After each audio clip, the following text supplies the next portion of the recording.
ताकते कपते मोर संगी नहीं पूरत हवे ताकते कपते मोर संगी नहीं पूरत हवे नहीं रो काटा तो गोर के होई नहीं रो काटा तो गोर के होई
के खोलने वो संगी लुच दिला मैं तेरी देहू काटा तेरी तुम्हार बोई करी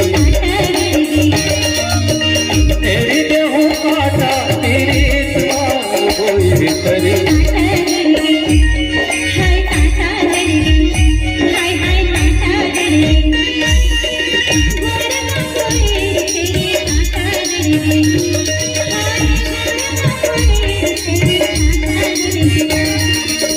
तेरी देहू काटा तेरी तुम्हार बोई करी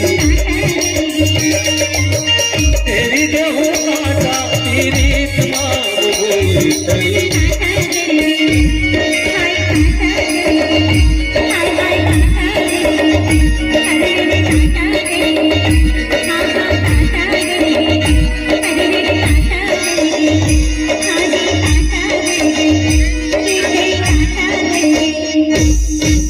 जोरदार ताली की बौछार हो जाए इस शानदार गीत के नाम से और बहुत बहुत धन्यवाद।